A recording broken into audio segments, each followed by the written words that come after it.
قرآن bye آیت میں خوش آمدید۔ تو آج کا ہمارا ٹاپک ہے عظمت قرآن۔ آج ہم اس کے بارے میں تفصیلاً ڈسکس کریں گے۔ سورۃ الحشر میں بیان کیا گیا ہے، اگر ہم اس قرآن کو کسی پہاڑ پر نازل کرتے تو آپ دیکھتے کہ وہ اللہ کے ڈر اور خوف سے پست ہو کر ٹکڑے ٹکڑے ہو جاتا۔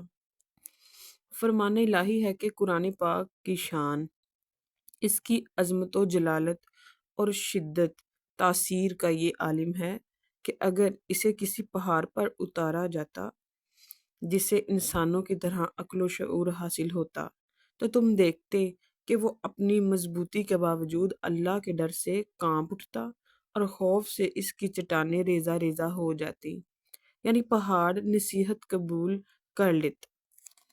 جب حالت یہ ہے کہ اگر پہاڑ بھی قرآن کو اس طرح سمجھ سکتا جیسے تم سمجھ سکتے ہو تو وہ اپنی سختی، مضبوطی اور حجم کے باوجود خشیت الہی سے پھٹ جاتا۔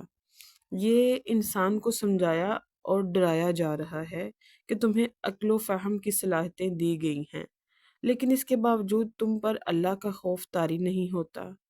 قرآن سن کر یا پڑھ کر تم اس طرح غیر متاثر رہتے ہو کہ گویا ایک بے جان اور بے شعور پتھر ہو کے جس کا کام دیکھنا، سننا اور سمجھنا ہے ہی نہیں۔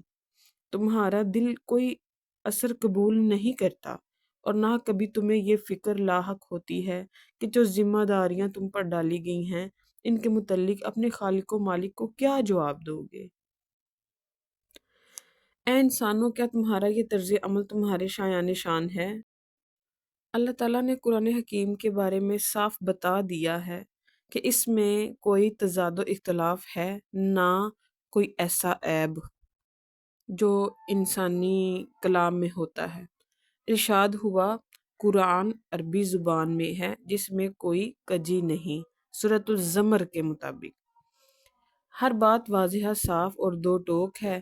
یہ بے مثال خوبی اس امر کی دلیل ہے کہ قرآن میں کمال درجے کا اعتدال اور توازن ہے، جبکہ اللہ تعالیٰ نے خود فرمایا ہے، اور اگر یہ اللہ کے سوا کسی اور کی طرف سے ہوتا تو وہ یقیناً اس میں بہت کچھ اختلافات پاتے۔ یہ سورۃ النساء کے مطابق یہ ایک ضخیم اور مفصل کتاب ہے جس کا ہر حصہ اعجاز و بلاغت میں ممتاز اور سب کا سب حق اور سچ ہے۔ اس میں قطعاً کوئی خلل یا کمی نہیں ہے۔ قرآن کریم کی عظمت کی ایک دلیل یہ بھی ہے کہ اللہ جل شانہ نے عالم انسانیت کے لیے اس کتاب کو پڑھنا، سمجھنا اور زبانی یاد کرنا آسان کر دیا ہے۔ ارشاد ربانی ہے، پس اے نبی، ہم نے تو اس قرآن کو آپ کی زبان عربی میں آسان کر دیا ہے تاکہ وہ نصیحت حاصل کریں۔ قرآن کریم فصاحت و بلاغت کے اعتبار سے اونچے درجے کی کتاب ہونے کے باوجود کوئی شخص تھوڑی سی توجہ دے تو عربی و معنی و نحو کی کتابیں پڑھے بغیر بھی اسے آسانی سے سمجھ لیتا ہے۔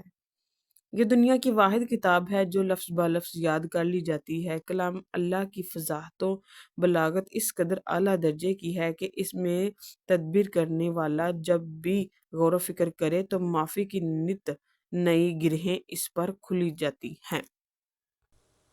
اللہ تعالیٰ ہم سب کو اس پر عمل کرنے کی توفیق عطا فرمائے۔ اور آپ کو میرا آج کا ٹاپک کیسا لگا؟ کائنڈلی میری ویڈیو کو لائک، سبسکرائب اور شیئر کرنا مت بھولیے گا۔ اللہ حافظ۔